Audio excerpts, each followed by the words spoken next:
할렐루야, 존귀하신 하나님의 이름을 찬양합니다. 오늘도 기쁘고 감사한 마음으로 우리 하나님을 예배하기 원합니다. 7월 1일 월요일 아침 예배를 하나님께 드리겠습니다. 기도하겠습니다. 은혜와 사랑이 충만하신 하나님 아버지 감사합니다. 주님, 우리의 삶 주의 것이오니 늘 주님의 뜻, 주님의 말씀 따라 살아가게 하여 주옵소서. 우리 구주 예수 그리스도의 이름으로 기도드립니다. 아멘. 시편의 말씀으로 우리 하나님을 찬양하기 원합니다.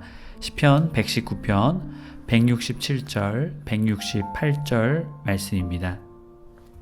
함께 합독하여 읽겠습니다. 내 영혼이 주의 증거들을 지켜싸우며 내가 이를 지극히 사랑하나이다. 내가 주의 법도들과 증거들을 지켜싸우니 나의 모든 행위가 주 앞에 있음이니이다. 아멘. 오늘 우리에게 주시는 하나님의 말씀은 예레미야 26장 1절에서 15절까지의 말씀입니다. 매일 성경 23페이지에 있습니다. 말씀 본문이 길므로 1절부터 6절까지만 봉독하겠습니다. 유다왕 요시야의 아들 여호야김이 다스리기 시작한 때에 여호와께로부터 이 말씀이 임하여 이르시되 여호와께서 이와 같이 말씀하시니라. 너는 여호와의 성전뜰에 서서 유다 모든 성읍에서 여호와의 성전에 와서 예배하는 자에게 내가 내게 명령하여 이르기를 한 모든 말을 전하되 한마디도 감하지 말라. 그들이 듣고 혹시 각각 그 악한 길에서 돌아오리라. 그리하면 내가 그들의 악행으로 말미암아 그들에게 재앙을 내리려 하던 뜻을 돌이키랴. 너는 그들에게 이와 같이 이르라. 여호와의 말씀에 너희가 나를 순종하지 아니하며 내가 너희 앞에 둔 내 율법을 행하지 아니하며 내가 너희에게 나의 종 선지자들을 꾸준히 보내 그들의 말을 순종하라고 하였으나 너희는 순종하지 아니하였느니라. 내가 이 성전을 실로같이 되게 하고 이 성을 세계 모든 민족의 저주거리가 되게 하리라 하셨느니라. 아멘. 할렐루야. 오늘 하루의 첫 시작을 주님께 드리기에 나온 해림의 모든 성도님들을 주님의 이름으로 축복합니다. 오늘은 이 성전을 실로같이 라는 제목으로 은혜의 말씀 나누고자 합니다. 이제 예레미야의 말씀 2부의 말씀이 시작되게 됩니다. 26장부터 45장까지 진행되는 말씀인데요. 특별히 그 말씀 중에서도 전반부는 26장에서 33장 그리고 후반부는 34장에서 45장입니다. 26장부터 33장의 말씀은 바벨론 1차 침공 전후 그리고 4차 침공 이전 예언을 중심으로 한 참과 거짓의 대립이 나타나죠. 심판은 하나님께서 그들을 심판하신 이후에 또한 그들이 포로로 끌려가 다시 회복하실 것을 약속하고 계십니다. 또한 이어지는 후반전 34장부터 45장까지는 바벨론이 예루살렘에 함락 그 직전과 직후를 주요 사건을 예언함을 통해 전해주고 있죠.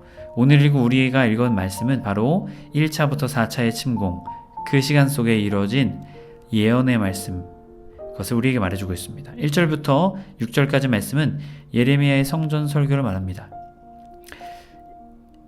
1절부터 7절까지 말씀은 예레미야의 설교 그리고 8절부터 24절까지의 말씀은 백성의 반응이 나타나죠. 앞전 7장 1절부터 15절의 첫 설교와 오늘 26장의 말씀은 두 번째 설교입니다.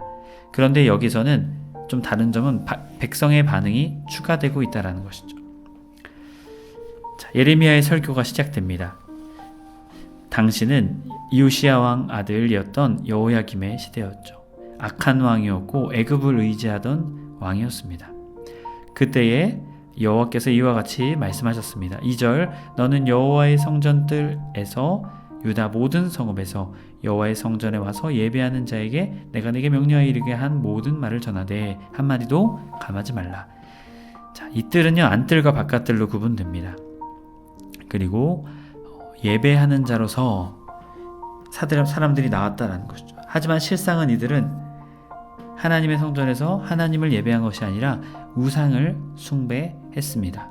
어찌 보면 이것을 원하신다라는 것이죠. 진짜 예배자들이 나와 하나님만을 예배하는 예배자들이 나오길 원하셨던 바로 그 단어이기도 합니다.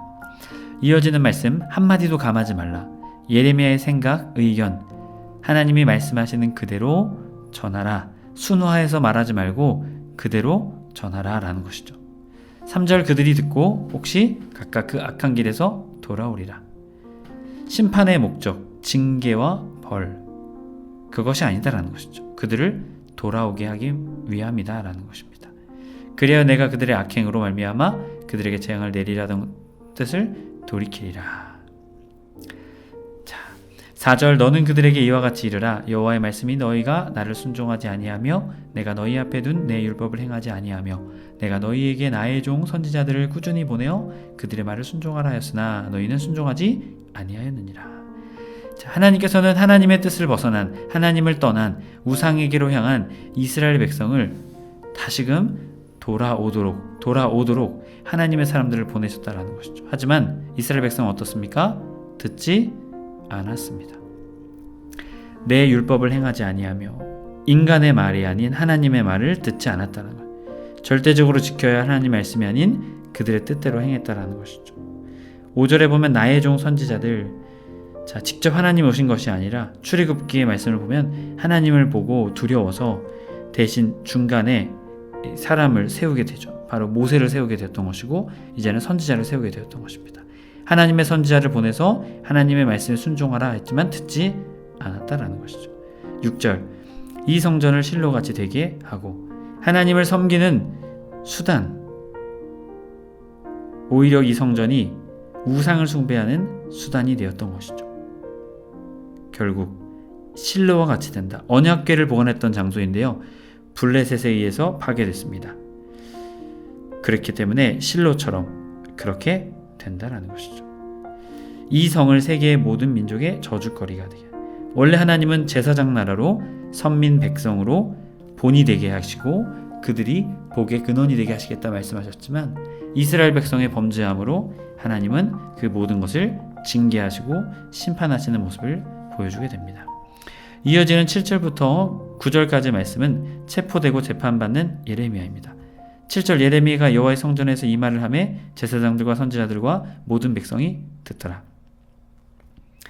자, 8절 예레미야가 여호와께서 명령하신 말씀을 모든 백성에게 전하기를 마침에 제사장들과 선지자들과 모든 백성이 그를 붙잡고 이르되 내가 반드시 죽어야 하리라.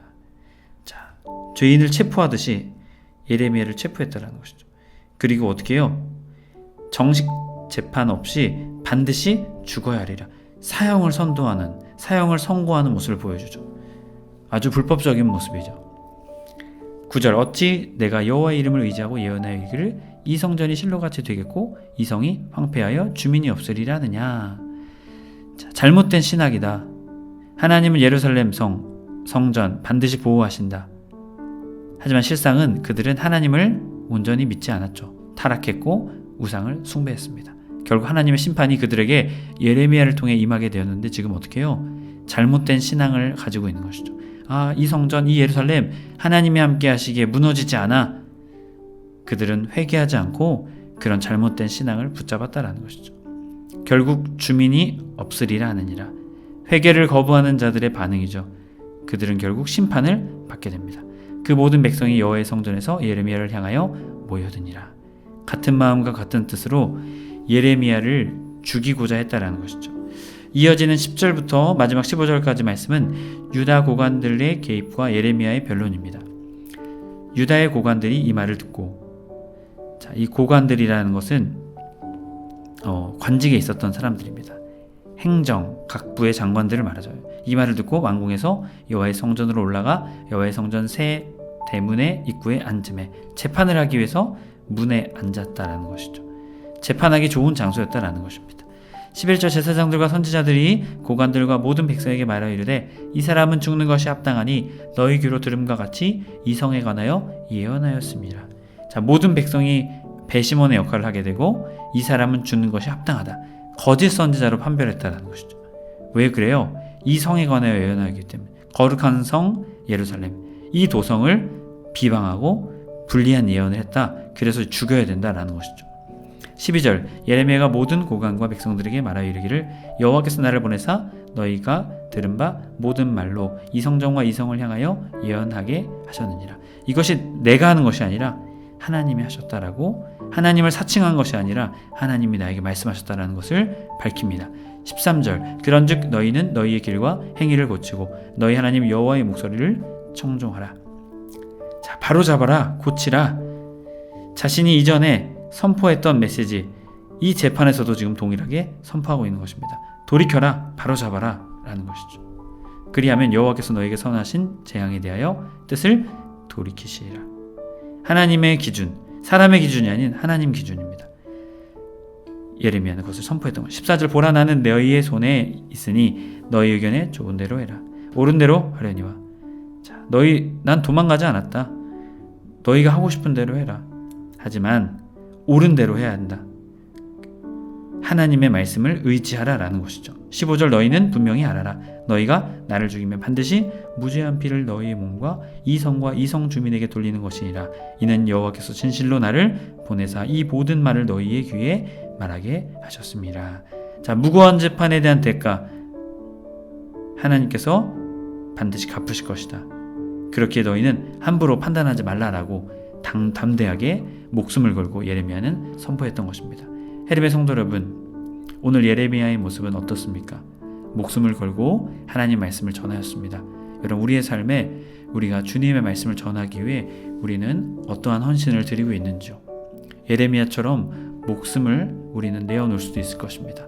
하지만 우리의 삶에서 우리가 할 수 있는 우리의 믿음의 헌신, 우리의 사랑의 헌신들이 있는 줄 믿습니다. 여러분, 주님의 말씀을 우리의 삶의 기준으로 삼고 항상 주님의 말씀을 전하며, 또한 잘못된 우리의 신앙의 모습이 있다면 회개하며 돌이키며 하나님의 뜻을 구하는 우리의 삶, 말씀이 중심이 된 삶, 하나님 말씀이 우리의 삶의 기준이 된 삶 살아내시길 주님의 이름으로 간절히 축복합니다. 아멘. 기도하겠습니다. 사랑의 하나님 감사합니다. 주님, 예레미야가 담대히 목숨을 걸고 말씀을 전했습니다. 어렵고 힘든 상황이었지만 하나님이 확신해서 자신에게 주셨기에 그 하나님의 뜻을 굽히지 않았습니다. 주님, 우리도 우리의 삶에 주님의 말씀을 굽히는 일을 하지 않게 하여 주옵소서. 주님의 말씀대로 살며 주님의 말씀이 우리의 삶을 이끌어 나가는 놀라운 능력의 믿음의 사람 될 수 있도록 우리 인도하여 주옵소서. 우리 구주 예수 그리스도의 이름으로 기도드립니다. 아멘. 주기도문으로 마치고 자, 이렇게 기도하겠습니다. 하늘에 계신 우리 아버지여, 이름이 거룩히 여김을 받으시오며 나라 임하옵시며 뜻이 하늘에서 이룬 것 같이 땅에서도 이루어지이다. 오늘날 우리에게 용할 양식을 주옵시고 우리가 우리에게 죄 지은 자를 사하여 준 것 같이 우리의 죄를 사하여 주옵시고 우리를 시험에 들게 하지 마옵시고 다만 악에서 구하옵소서. 나라와 권세와 영광의 아버지께 영원히 있사옵나이다. 아멘.